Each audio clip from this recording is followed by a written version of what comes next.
Pejo winjo moro kamoro moro mauntie aroko wechendo ni kaka wuono wan gi jatich Nyasaye John Okidi. Inyalo penjori ni wan kanye?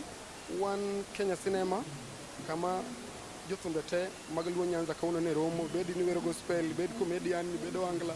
Nwaromo kano kech ne wan gi gini luongo ni Amaro Award. Amaro Award en mich mimiyo jothumbe molocho kata jo comedian bed ni timo tich moro bora ni in music industry imi award. Buru kawuono ng'ama wan ko kani ji mang'eny nyalo bedo ni kiaye, ji mang'eny bong'eye. Iluonge ni Jatich Nyasaye John Okidi. Kwanza nyaka onjnwa wer moro matin mondo wang'e no jawer badier. Yes. Kama na nyinga John Okidi. Jatich Nyasaye ma tiyo tich Nyasaye wende mag injili kendo an producer mosetimo recordings ne ji mathoth ahinya thurwa Nyanza ka, especially gospel artists. Asetiyo gi artists mag Luo wageki thothgi kendo agone Nyasaye erokamano ahinya. An jawer awero wende mathoth kaka Okidi tho, wach ruoth bende mana kaka ler maduong'. Nyasaye osebedo gi mang'eny kokalo kuom tich mwatimo.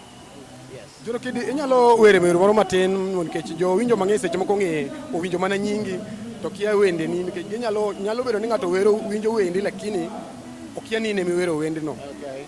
Okidi tho abiro bedo mangima monda uli tije madongo ma Nyasaye timo. An kod geno abiro dak aminga nyaka cham mwandu Jehova e dier joma ngima. Wow. Dani duol miwero godo duol ma Watema. Ji mang'eny paro ga ni seche moko studio emulose duondu kare ayudo ka duol miwero go kuchocho emiwero go kani. Studio loso gima nitie. Studio ok nyal create ni gima onge. Koro nyaka kuong bed ni nigi idea mar gima idwani timno. Koro mashinde gi medo mana improve gino. John Okidi, aneno kichope Amaro Award. To ok aneno kiting'o kikombe ke ji temo weno ting'o kikombe. Ang'o momiyo ok anene gi kikombe? An gi kikombe mating'o. Kikombe mating'o nitie. Nitiere kikombe mayudo kuom tich maber masebedo katimo mar chung kod artists matimo recording gospel. Alright. Okongo luongo ni nyingi ka samo golo kikombe. Calvin's Brad. Yeah. Ilungani Calvin's Brad. Calvin's Brad. Wow, brand. Okay, wan gi owadwa nyamino be dwano donji kindwa. In sawa. Okay. Brand in kaka John Okidi en ang'oni by the way. En kaka baba wa music industry and producer mara. In be where? Yeah, but Inyalo wero no mana matin nikech pok awinjo wende ni.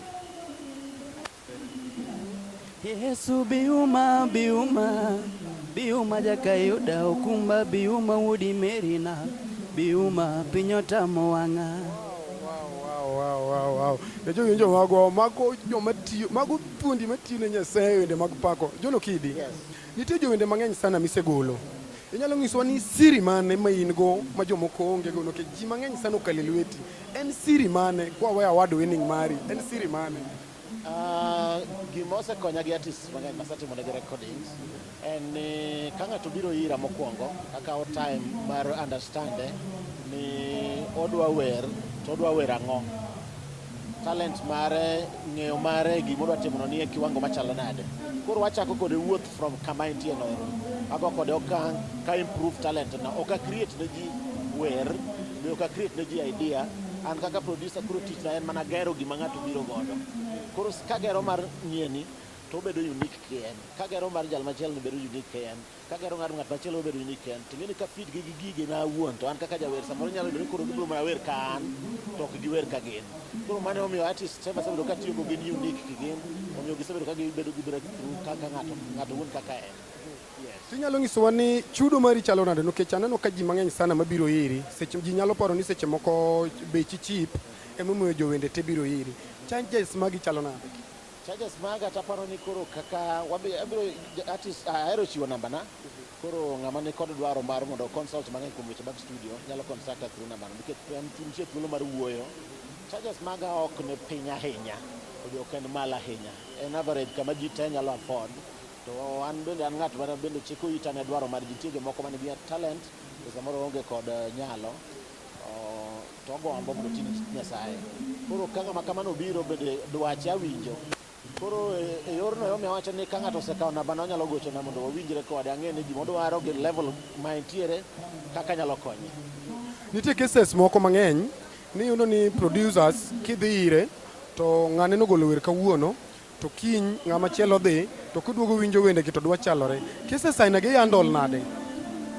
Nyaka advice clients maga, ng'ato ka ng'ato mobiro ira mondo tim recording nyaka advice mondo ong'e mondo otim gire original kien. Alafu an awuon bende e tijno ero atimo research moromo. Sasa ma an thuolo ka koro aweyo techega mag studio, atimo research mondo ang'e thumbe ma ji osegolo gibed mogol nyaka gi dhok moko mok dhowa. Mondo ang'e maka ka artist moro biro to biro gi idea moro machal gi gima nasiwinjo kamoro. Anyalo advice ni hoyo ma chal gi mar ng'ane udhi tuomoru. Koro anyalo miye direction gima onego tim. Ka tek ne timo kamano, be anyalo advice e yo machielo kamano. To iyudo ni mostly jomigolo gin joma were ne Nyasaye, sana sana gin joma mine.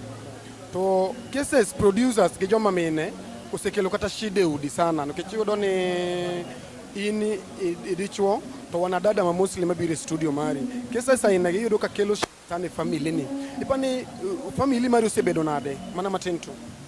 Family mara onge gi issue nikech mokwongo family mara understand tich matimo gi jok matiyo godo. Thurwa ka thoth na joma wer gin joma mine. Chuo joma population mar chuo ma wer tin. Koro thoth ne tijni riwa gi joma mine mang'eny.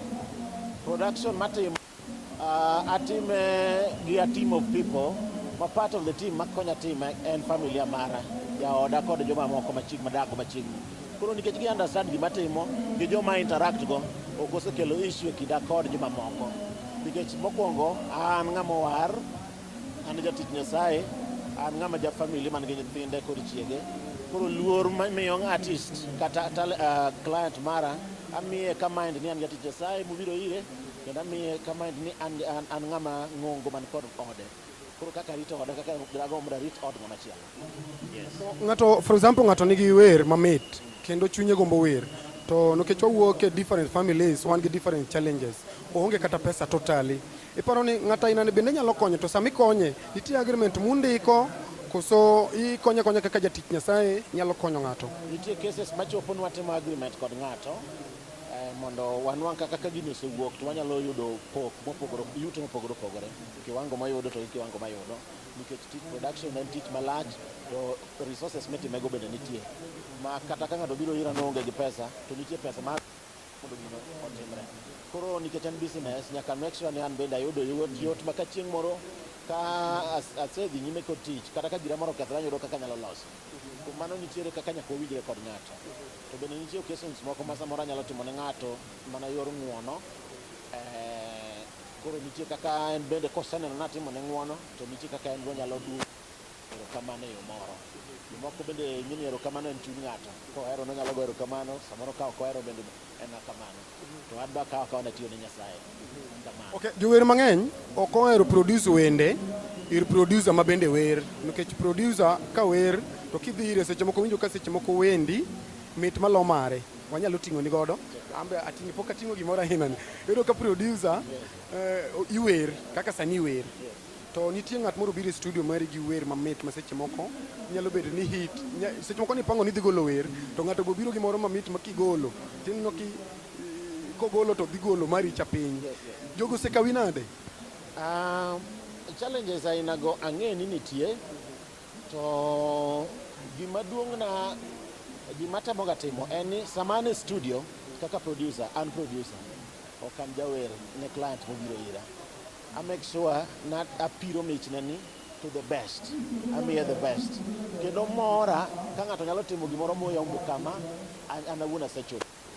Nikech mane ka ng'eni nitiere dongo gima watimo ni. Ng'eni in music industry en an industry maduong'. To gik moko te ok ane the first and the last. Ok ane machakora gi gini, be ok ane giko. Gima moko be biro to mor mara nyalo mana bedo ka ng'ato ochako choro kiwango no kendo e level machielo. Kuom mano mor nikech aseneno ji mang'eny mathoth masetiyo godo masetimo negi recording to giwer gi mich kendo ability matut moloyo manyalo timo. Kuom mano ok en ga issue ne an, jomoko tang'e ni nyalo bedo gi to kata buok moro nti abe obro golo na maber manyalo yombo kiwango mowerie. Adwaro mondo mi joneno wa kod jowinjowa assurance ni kibiro ira mondo itim recording e studio mara, abro handle kaka client wabiro timo recording e studio. Abro tiyo ni with the best ability manyalo mondo tumno wuog maber, nikech ahero mondo gimoro timre kiwango miyo improvement manenore ok dok chien. Okay, to in gi kanisa bende? Nitie kanisa ma aleme ma fellowship. Ana wuon aonge kod kanisa, ok ana a pastor mar ana church. Nitie kanisa maleme man mshirika kendo Jatich Nyasaye kanyo. Ka Nairobi ka iluongo ni Nairobi Gospel Centers pipeline. To teach recording natimo Nairobi ka kinatimo Homa Bay. An gi studios ariyo. Ka Nairobi and Homa Bay, bende wan ga branch of the same church ma atiyo Jatich Nyasaye Homa Bay kanyo. Yes. Okay, iyudo ni ka in e kanisa to seche moko kaka sani in famous by the in public figure, to inyalo yudo ni seche moko kanisa kacha pastor mari ji oheri maingo pastor mari, akia ni relationship maru nyalo chalo nade? Kopo ni mano nyalo timore, kopo ni mano nyalo timore, pok to timore nikech wer kod tich ma pastor timo gin miche mopogore. To ka Jatich Nyasaye moro osebedo ni en pastor na ma ane bwo tich Nyasaye motimo, to nyaka nyenyekea kaka nyathi odno. Koro amiye luor moromo kode, aluoro michneno, aluoro tich Nyasaye motimo. En bende obro miya luor kaka nyathine morito mo obro ongoza kaka nyathine. Koro tuomruok kosetimore e kinda gi Jatich Nyasaye ma ane bwo e yo moro amora. To mana ng'eni nyalo timore kata e kind Jatich Nyasaye moro, maybe jawer moro kata gi pastor ne kamoleme. Koro ka situation ma kamano nyalo chopo, to anyalo advice ng'ato ni ji onego ng'e boundaries maggi. Ng'e tich Nyasaye mitimo, jal machielo chabo ng'e tich Nyasaye motimo. Koro michni ger kidhi nyime kod michni, to ng'al machielo chabe gero michne kamacha, to luor nyaka bedie. Ng'ato kosebedo wuonu kata kore riek maloye, nikech pastor ma obedo morita kaka pastor na en kaka wuonwa kiroho. Ng'ato kosebedo kaka wuonu nyaka miye luor moromo kode, kata isomo kata michni duong' kata in gi pesa, nyaka miye luor moromo kode. Okay. To nitie tich mitimo apart from wer koso were mitiyo? Atiyo tich wer, to maduong' ahinya makoro kawo thuolona malach ahinya en production eri. An a producer man kod studio, kendo kaka wacho moko an gi studios ariyo. An gi moro Homa Bay ka, Homa Bay town, kendo an gi moro Nairobi, Moinga state. Koro ngimana duto osebedo ka revolve around wer kod production. To ka ng'ato luongi show tichajo pesa di? Mano koro wanyalo wacho at a personal level. Ing'eni tich Nyasaye okay, tich Nyasaye ber lakini thoth ji ochaye. Iyudo ni kata ka luongi event mara to wacho ne John Okidi ng'ama war. Kako go ne ng'ato nego wacho ni kare mana makwalo ji. Owuondre no ware to ochamo pesa. Mano ji nyalo timore, lakini ka ng'ato luonga e program moro gimoro moloso to dwaro mondo abed part of it, owinjore awinja, ang'eyo kiwango monyalo chope gi kaka dwacha bende nyalo chalo, especially ka consider factors mang'eny. Samoro en kama bro chuna na afuel gari, samoro adhi gi jomoko, samoro ating'o vyombo na, samoro akawo ndalo mokalo, ndalo mowinjore, nikech sama adhi no baweyo tije ga mamoko. Koro en winjruok. Asaneno ki feature ji mang'eny ma most of wasani ok ohero. Aneno ki feature Phoebe Moses, nitie wasani mang'eny sata kata misemiyo backup. Okay, ili pesha giga koso en mana konyruok e yor Nyasaye, koso kata ichulo negi studio, koso maybe gichula gine ma gichulo? First of all, ili pesha gi koso wawinjore awinja ka uyudo ka an gi yot mar kolabo gi ng'ato, to konyalo kawo cost mar timo gima watimo no ero, mano nyalo timore. Samoro nyalo beto situation moro ma ng'ato koni Jatich Nyasaye adwa nagwedhi gi gimoro mondo konya e tich Nyasaye matimo ni. Koro onge chudo ma flat rate badang' awacho ni achajo pesa moro mokama mondo a feature e production mar ng'ato, lakini en mana winjruok, nikech gima duong' moloyo en ni watiyo tich Nyasaye achiel. Okay, kapok aweyo to owadwa chori machiegni, kapok aweyo nikech adwa nitie message madwa ni Okidi omi jower kato dhi. Kapok aweyo owacho ni Okidi en kaka babau. Okay, imbe itiyo studio mare koso inena jawer ma modhi mondo produce ne wer? to anana jawer mani kode machiegni kabisa. Okay, time rach aneno ka mondo weu lakini John Okidi adwa ni mondo mi jowende mang'eny message. Nitie jower mang'eny sana magombo wer to gionge pesa kata moko be nigi pesa lakini ng'ama mak lwet gionge, chunygi osetho, mamoko osewe nyaka wer. Message mane madiero wacho ne chini nang'eyi ka Siemba production ka in fact ne onge ng'ama nomako badi ni pamba na toidhe ban ni sidi that time ne kiaya lakini an nang'eyi. Koro message mane minyalo miyogi?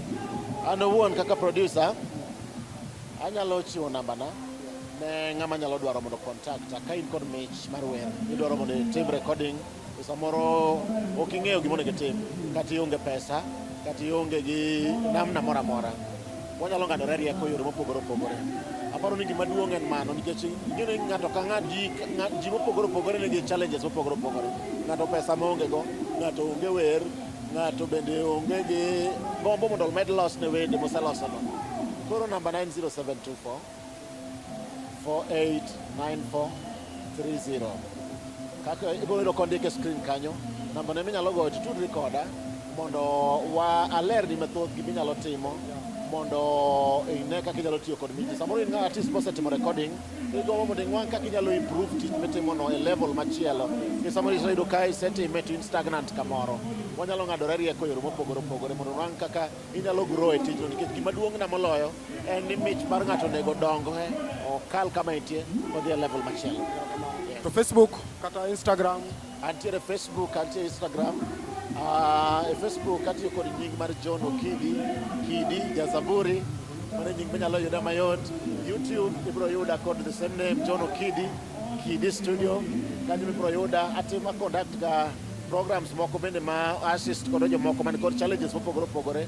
Koro ki visit my studio YouTube channel ibiro neno gima dhi nyime kanyo, contact nitiere kanyo, inyalo contact ka tie wach moro amora. Okay, koro agoero kamano maduong' baba kichopo timos na Devance manu siepna sana wa communicate ga imose ng'ise ne DJ Lozz mose ta agoero kamano maduong' sana kuom bedo show. Nyasaye omed gwedho biro wuoyo mang'eny. Okay, osiepa kopo ni ng'ato dwa ni mondo okawi kaka ng'ato achiel maybe kaka jawer manyalo dhi timone dhi nyalo wer ni arus nyalo apani in artist onyalo yudi nade?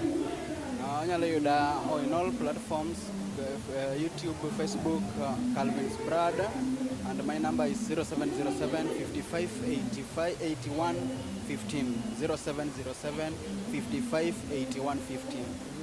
Erokamano wadwa, abiro host chieng' moro show no keche time thin lakini arwaki mang'eny. Ambe kidonje YouTube kacha te wacho negi ni subscribe, like, Nyasaye ogwedhi, metiyo ne Nyasaye kik dog chien. Erokamano baba. Aya, baba ng'ise jogo mondo subscribe yawa.